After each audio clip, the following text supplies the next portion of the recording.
Olá, jovens padawans. Professor Lucas Almeida aqui e chegamos para uma aula de Direito Administrativo. Na aula de hoje, princípios do direito administrativo. Vamos falar dos princípios expressos no artigo 37 da Constituição Federal, certo? Esses princípios que regem a administração pública direta e a indireta, certo? E que princípios são esses? A legalidade, impessoalidade, moralidade, publicidade e eficiência, certo? Esses 5 princípios expressos no artigo 37 formam o famoso LIMP, certo? E hoje vamos estudar de forma um pouco mais aprofundada esses 5 princípios principais da administração pública, certo? Então, começando pelo princípio da legalidade, na administração pública, o princípio da legalidade é a legalidade estrita, certo? O que é isso? Para nós, particulares, o princípio da legalidade diz que nós não somos obrigados a fazer ou deixar de fazer algo, senão em virtude de lei. Ou seja, a gente pode fazer qualquer coisa que a lei não proíba. Já na administração pública é o contrário. A legalidade ela é estrita, certo? Ela é restrita. Por quê? Porque a administração pública só pode fazer o que a lei autorizar, o que a lei permitir. Então, o princípio da legalidade estrita da administração pública traça um trilho e é esse trilho aí que a administração pública deve seguir, certo? Ela não pode sair dos trilhos. Às vezes, a lei pode até conceder uma certa discricionariedade, certo? Um limite ali em que a lei pode atuar.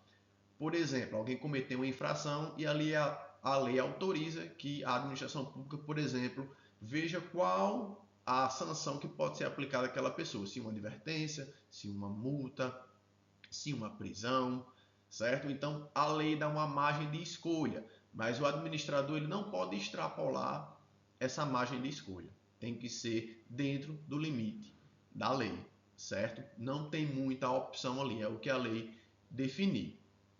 E aí a gente entra na questão da bipolaridade do direito administrativo, certo?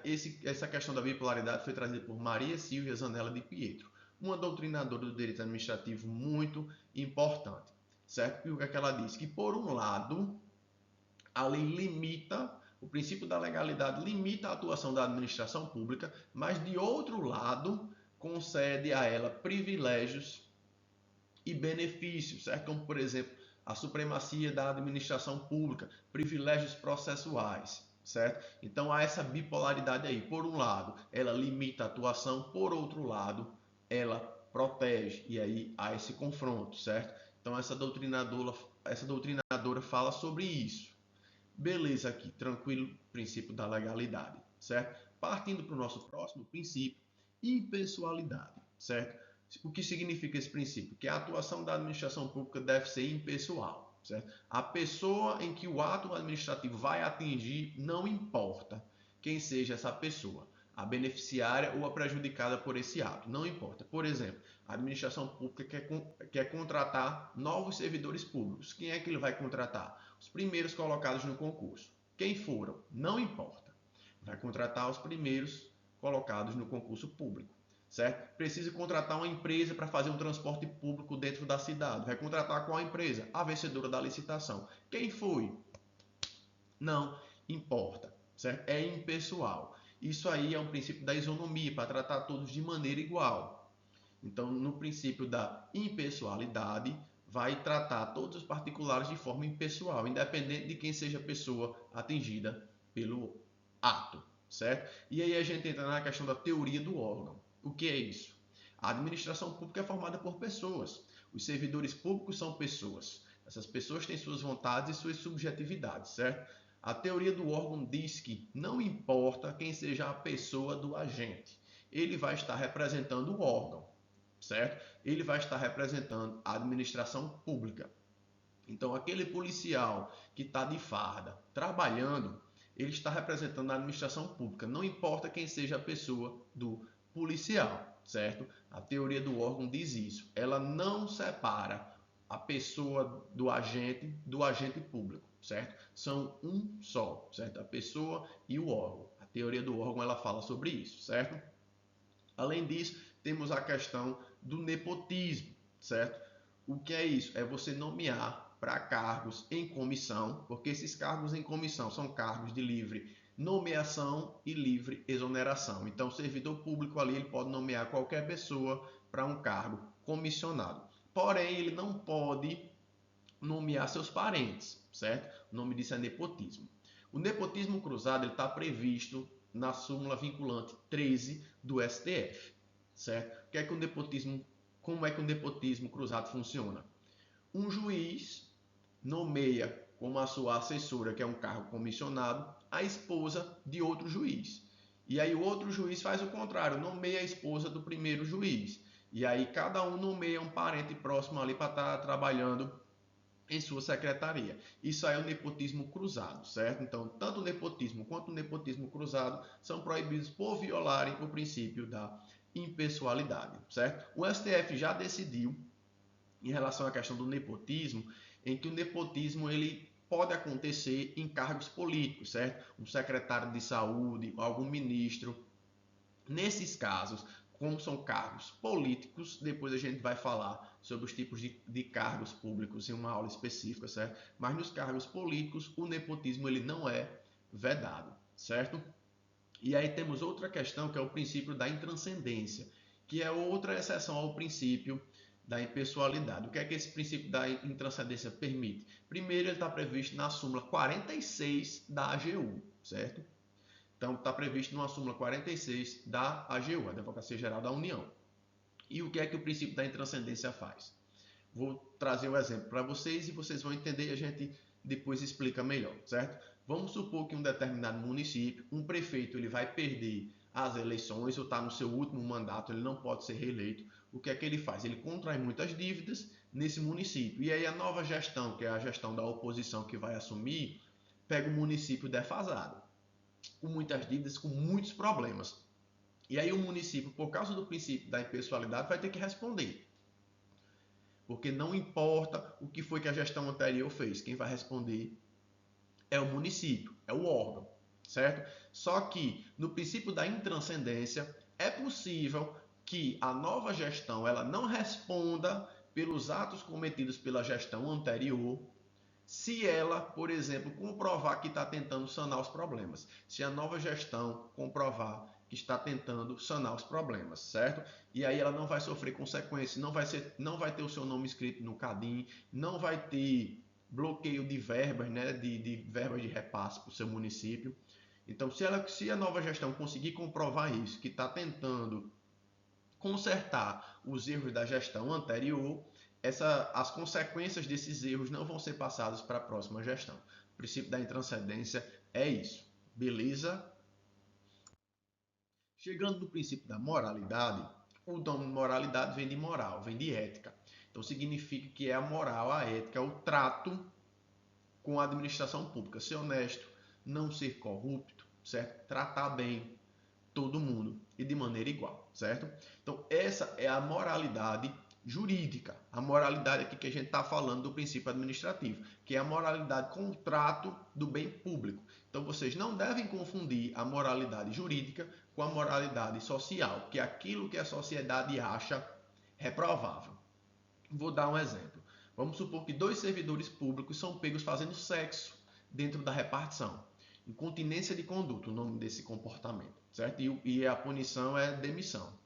Então, esses servidores eles são pegos fazendo sexo dentro da repartição pública e aí eles são demitidos. Essa demissão não é com base na moralidade jurídica, é com base na moralidade social, por ser um ato reprovável socialmente, certo?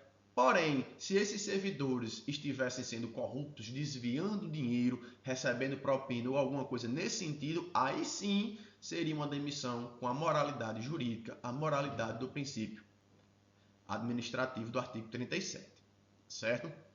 Então, muito cuidado com isso aqui. A moralidade aqui que a gente está falando do princípio administrativo é a moralidade com o trato do bem público, com o trato da administração pública, certo? Então, não confunda com a moralidade social.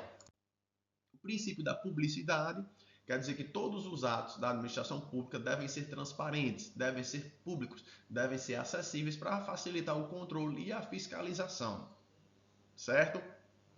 Além disso, além da questão de transparência e eficácia, a gente tem também a publicidade como requisito de eficiência dos atos administrativos. Por exemplo, vamos supor que um prefeito dita uma lei que é proibido estacionar em uma determinada praça no centro da cidade porque o estacionamento ali está causando congestionamento. Essa lei foi editada, foi publicada, tudo ok. Mas enquanto não tiver uma placa ali dizendo que é proibido estacionar, as pessoas vão poder estacionar, certo? Esse ato não está sendo eficaz. Por quê? Porque não foi dada publicidade ainda. Não foi colocada uma placa naquele lugar, certo? Então, enquanto não houver uma placa ali, o ato não foi publicado de fato, não foi dada publicidade ao ato, as pessoas não viram que aquilo ali é proibido estacionar, as pessoas vão poder porque o ato não está sendo eficaz, certo? Existem algumas situações sobre a questão da publicidade, né, que é em relação, por exemplo, à questão de segurança nacional, que alguns documentos e alguns atos são sigilosos, ou alguma coisa de relevante interesse coletivo, isso deve ser justificado na hora que for decretar o sigilo de determinados documentos, certo? Questão de segurança nacional e também para a questão de proteção da vida privada, certo? Alguns processos correm em segredo de justiça para evitar que curiosos e fofoqueiros vão lá descobrir o que é que está acontecendo naquele processo. Então, também serve para preservar a vida privada das pessoas. Tranquilo aqui, né? Sobre o princípio da eficiência, o que é eficiência? Eficiência é você fazer o mais com menos. Um carro energeticamente eficiente é aquele que consegue ir mais longe com menos combustível, certo? A eficiência é isso. Então, a eficiência na administração pública é você fazer bons serviços públicos com o mínimo de recursos possível, certo? Como forma de defender esse princípio da eficiência, nós temos, por exemplo, a avaliação periódica de desempenho dos servidores públicos, previsto na Constituição Federal. Questão de limites de gasto com pessoal, também faz parte do princípio da eficiência. Gastar menos com pessoas e mais com serviços. Então, por isso que há um limite constitucional de gastos com pessoal, com salários de servidores, certo? E a questão da celeridade processual. Quanto mais rápido os processos forem acelerando, forem andando, quanto menos processos tiver parado, melhor, menos gastos, porque cada processo lá representa um gasto para a administração pública. Então, quanto mais rápido os processos forem finalizados, menos gastos e mais eficiência para a administração pública, certo? Então, a eficiência da administração pública consiste em fazer mais com menos recursos, certo? Então, é isso. Com isso a gente finaliza, mas antes eu quero só fazer uma observação em relação ao princípio da impessoalidade, certo? Que é vedado, é proibido símbolos e placas sinalizando em favor de algum político, certo? De alguma pessoa, para trazer a questão da obra ou qualquer outro benefício em nome da pessoa e não da administração pública. Por exemplo, proibido que em uma praça, uma determinada prefeitura fez uma praça e aí coloca lá uma placa. Essa praça é um presente do seu querido prefeito para essa cidade. Isso viola o princípio da impessoalidade. É possível que coloque uma obra da prefeitura do município tal, uma obra do governo do estado tal, mas não vincular essa obra à pessoa do agente público, certo? A pessoa do servidor público. Só essa observação aqui que eu tenho que fazer para vocês. Então a gente finaliza aqui nossa aula de princípios administrativos, certo? Então, se vocês esses princípios expressos no artigo 37. Depois a gente vai falar outra aula com outros princípios que não estão expressos no artigo 37, como contraditório, ampla defesa e os demais princípios previstos, certo? Então é isso, espero que vocês tenham gostado. Se gostou, deixa o seu like, comente aí se vocês querem mais algum conteúdo ou se ficou alguma dúvida, faltou complementar alguma coisa. Compartilhe com seus amigos e se inscreva no canal porque isso vai me ajudar bastante, certo? Então eu vejo vocês na próxima e que a força esteja com vocês.